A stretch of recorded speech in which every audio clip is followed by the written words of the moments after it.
Merhabalar arkadaşlar, Kripto Kurdu'na hoş geldiniz. Binance'ın alfa kısmı daha önce bildiğiniz gibi Wallet sekmesindeydi. Burada yeni alfa listemelerini görebiliyordunuz alfa sekmesi adı altında. Artık Exchange bölümünde yani Binance'ın içerisinde alfa kısmına erişebileceksiniz. Buradan Markez kısmına tıkladığınızda üst kısımda alfa seçeneğini görebileceksiniz. Artık elinizde bulunan stabil coinleri kullanarak buradaki tokenlerden alım satım yapabiliyorsunuz. Hızlıca nasıl yapabilirsiniz bunu göstereyim sizlere. Mesela örnek olması için en üsttekine tıklıyorum arkadaşlar. Burada price kısmında zaten fiyatını, market cap'ini, likiditesini, holder'ını ve FDV'sini görebiliyorsunuz. Aynı zamanda aşağı kısımda daha önce alım satım yaptıysanız My History kısmında görünüyor. Info kısmında 24 saatlik en yüksek ve en düşük noktasını, 24 saatlik hacmini, transaction'ını ve toplam supply'ını görebiliyorsunuz. Ayrıca oluşturulduğu zaman da görebiliyorsunuz. Yine audit kısmına da bakarsanız burada kontrat üzerinde olmuş olan herhangi bir risk var mı bunu inceleyebilirsiniz. Zaten Binance Alpha kısmına seçerken bunlara da dikkat edip seçiyor arkadaşlar. Tekrardan price kısmına geliyorum.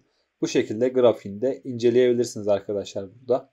Mesela bir saatliği alıp bakabilirsiniz. Şimdi burada alım satım yapabilmek için trade bölümüne tıklıyorsunuz.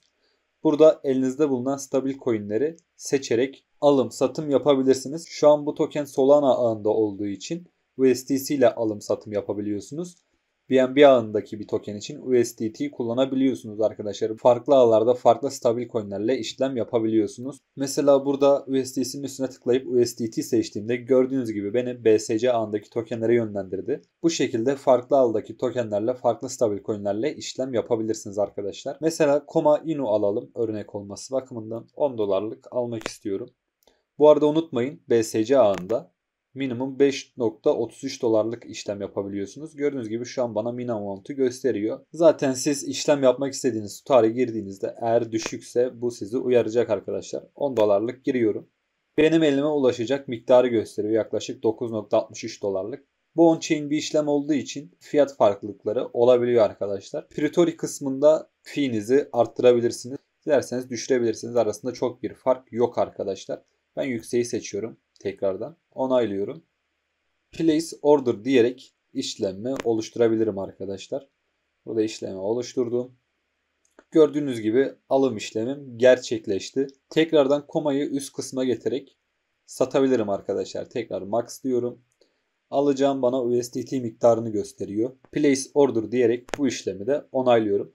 Çok basit bir şekilde alım satım yapabiliyorsunuz arkadaşlar. Burada geçmiş kısmına tıklayarak da daha önce yaptığınız işlemleri görebilirsiniz.